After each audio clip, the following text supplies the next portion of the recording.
Como um banco da Califórnia desencadeou o pânico financeiro? Quer se manter informado, ter acesso a mais de 60 colunistas e reportagens exclusivas? Assine o Estadão aqui.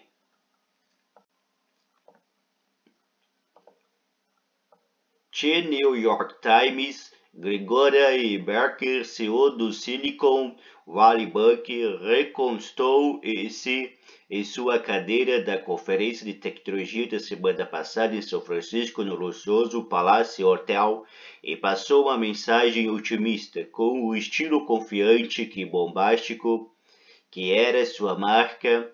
Becker disse à plateia de investidores, analistas de Wall Street e executivos da tecnologia naquela tarde de terça-feira que o futuro do setor de tecnologia era brilhante, assim como o papel do Silicon Valley Bank dentro dela. O que ela não disse foi que, mais ou menos uma semana antes, a agência de avaliação de risco de crédito Moody's ligou para avisar Becker que a saúde financeira de seu banco estava em perigo e que seus títulos corriam o risco de serem rebaixados para Junk. Percebendo que o banco precisava levantar dinheiro, Becker estava se esforçando desde então para dar um jeito da situação. Aquele telefonema provocou uma movimentação frenética dentro do Silicon Valley Bank. Apenas um dia depois de Becker ter demonstrado confiança na conferência, o banco anunciou uma perda de 1,8 bilhão de dólares e um plano elaborado às pressas para levantar 2,25 bilhões de dólares em capital novo. A notícia assustou tanto os depositantes e investidores do banco que na quinta-feira as ações do SVB despencaram cerca de 60% e os clientes sacaram aproximadamente 40 bilhões de dólares de seu dinheiro. Na sexta-feira, o Silicon Valley Bank estava quebrado. A falência do banco fez com que as ações de mais de uma dúzia de bancos de pequeno e médio porte oscilassem da segunda-feira, mas elas se recuperaram na terça-feira. No entanto, a recuperação permanece pequena ao ser comparada com a escala das perdas sofridas nos últimos dias.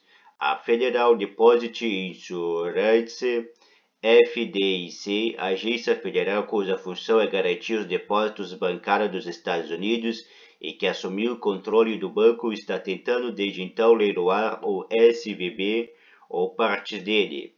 Na noite de domingo, o governo federal disse que todos os clientes seriam reembolsados. História do Silicon Valley Bank é de ambição e erros de gestão. Com um CEO que falou tanto de inovação e futuro que ele e seus ajudantes não deram atenção suficiente ao trabalho mundano, mas extremamente importante de gerenciar riscos e garantir a prudência financeira. Quando o banco foi pego desprevenido de um cenário econômico mudando rapidamente, esperou até o último minuto para tentar evitar o seu destino. Isso não é necessariamente ganância do nível do banco, disse Danny Moses, investidor de Moses Ventures, que ficou conhecido por seu papel da previsão da crise financeira de 2008 no livro A Jogada do Século e no filme A Grande Aposta. É apenas uma má gestão de risco, acrescentou Moses. Foi uma total e absoluta má gestão de riscos por parte do SVB. Não conseguimos entrar em contato com Becker para solicitar um posicionamento. Ex-presidentes do Silicon Valley Bank encaminharam as perguntas enviadas à FDIC, que se recusou a fazer comentários. O Silicon Valley Bank foi fundado em 1983 como um banco de pequeno porte para atender inexperientes empresas de tecnologia.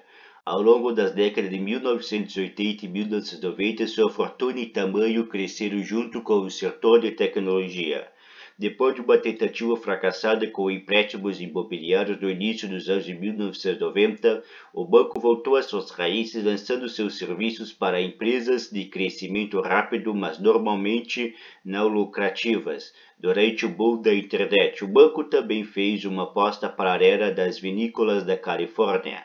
Becker, que cresceu em uma fazenda em Indiana, entrou na empresa em 1993, poucos depois de se formar na Universidade Indiana.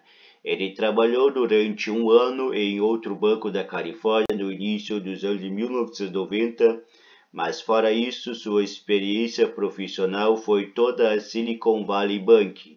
Em 2011, quando Becker foi nomeada CEO, o banco havia se expandido para dezenas de cidades dos Estados Unidos e pelo mundo. Ele percebeu a oportunidade para conquistar startups e capitalistas em risco com novas ofertas. Quando Greg assumiu o cargo de CEO, ele tinha uma visão clara do que queria o Silicon Valley Bank fosse, disse Timothy Coffey, analista bancário de Janney Montgomery Scott. Ele queria ser o coração e a alma do que acabamos chamando de economia da informação.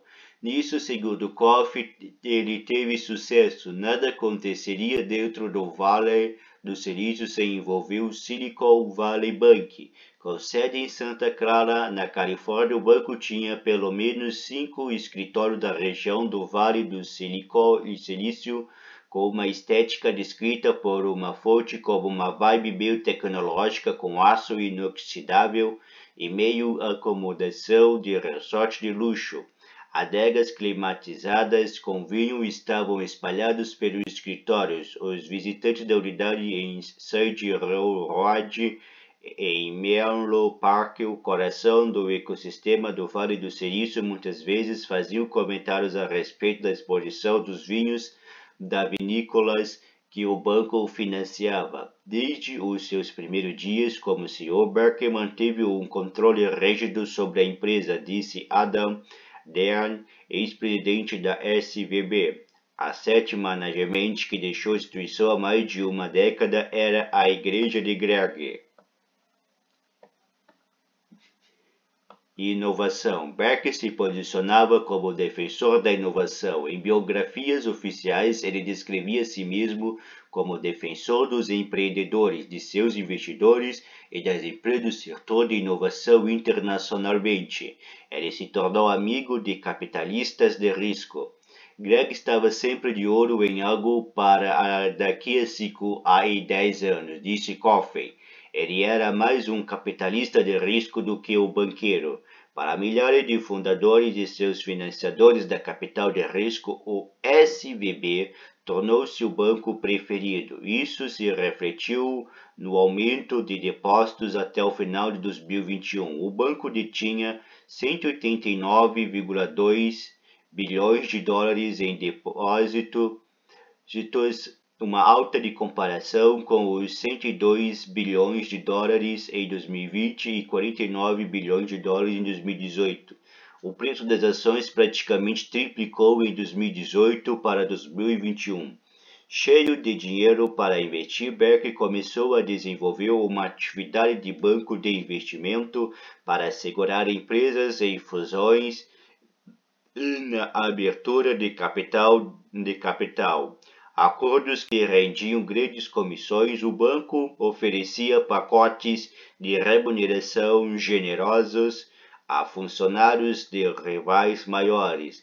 O SVB comprou um banco em Boston por 900 milhões de dólares para administrar o capital de clientes ricos da costa leste dos Estados Unidos. Apesar do aumento dos depósitos, o banco tinha dificuldade para descobrir modos de ganhar dinheiro com eles. Os bancos costumavam investir o depósito de clientes em uma variedade de ativos a partir dos quais podem obter lucros, incluindo uma mistura de títulos de longo e curto prazo emitidos pelo governo, uma aposta bastante segura. Entretanto, o SVB decidiu que a dívida pública com vencimentos entre 10 e 30 anos, oferecendo taxa de juros mais alta na época, era uma aposta melhor do que os títulos com vencimentos mais rápidos, que pagavam menos juro, segundo o analista. Por isso, o banco fez uma aposta exagerada em título de longo prazo, uma falta de diversidade que fez crescer o risco.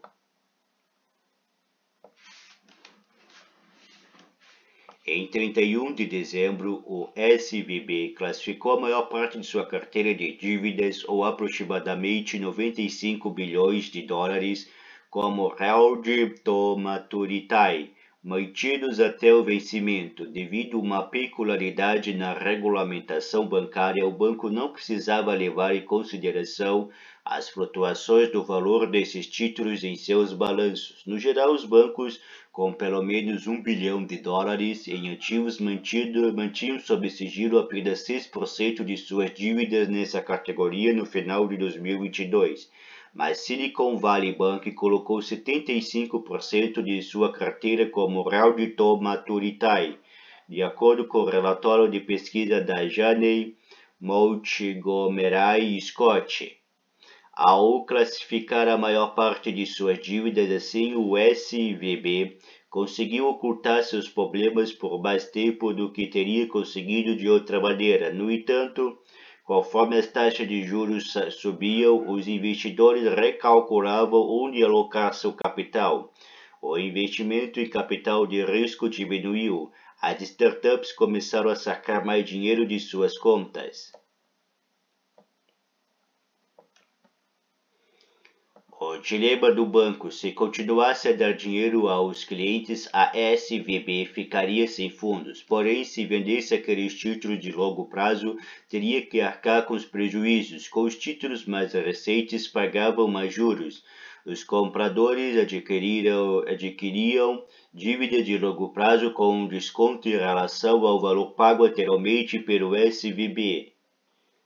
Os problemas não ficaram evidentes de forma imediata para os analistas, porque as perdas das carteiras de dívidas são consideradas perdas do papel. Até as vendas aconteceram de fato com o prejuízo. No fim de fevereiro, Becker sentou-se no palco de teatro escuro do Museu da Academia de Artes e Ciências Cinematográficas em Los Angeles, onde o SVB era um dos patrocinadores de uma conferência. Ao ser questionado por um repórter sobre a carteira de títulos em queda do banco, Becker disse que não tinha nenhuma intenção de vender seus títulos afundados.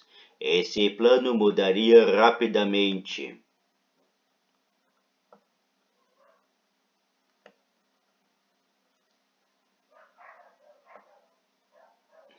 Pouco depois, a Monday alertou Becker a respeito de um possível rebaixamento significativo em 26 de fevereiro. O banco entrou em contato com o Goldman Sachs, desesperado com a possibilidade de uma corrida aos bancos caso o SVB não reforçasse suas finanças, disse uma fonte a par das negociações. O banco precisava vender parte da sua dívida e levantar capital novo com investidores do mercado de ações. Dias após o telefonema de Monday, o SVB disse em um documento de 3 de março que seria capaz de manter níveis saudáveis dos fundos de crédito geral. Apesar das pressões do balanço decorrente da queda dos depósitos dos saques crescentes dos clientes dos desafios gerais da situação do mercado.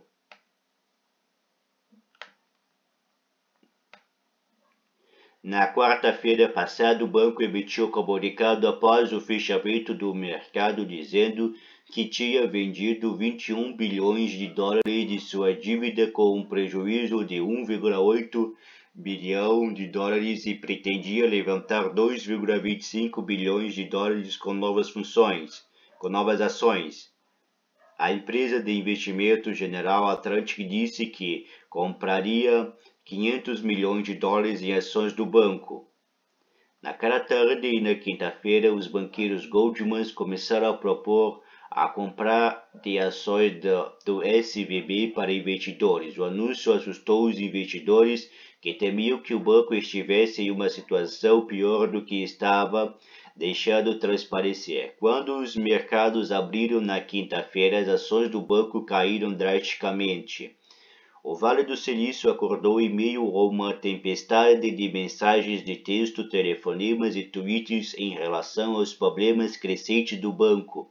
Os clientes do SVB correram para sacar seu dinheiro. Só na quinta-feira eles sacaram 42 bilhões de dólares. No fim da manhã, Berkeley participou de um webinar com centenas de investidores e advogados. O banco tinha liquidez suficiente, disse ele, mas encerrou a reunião com uma ressalva: se as pessoas começassem a dizer umas às outras que o SVB estava em apuros, isso apresentaria um desafio, de acordo com fontes a par do encontro. No entanto, na tarde de quinta-feira, os reguladores bancários, entre eles FDIC, estavam alertando o SVB de que talvez não sobrevivesse, segundo duas fontes por dentro das negociações. Os consultores financeiros do banco correram para encontrar o possível comprador, mas ninguém se interessou. Na manhã de sexta-feira, a negociação de suas ações foi interrompida. Naquela tarde, a agência reguladora assumiu o controle do banco. O mandato de quase 30 anos de Berkeley no Silicon Valley Bank tinha chegado ao fim. Tradução de Romina Cássia.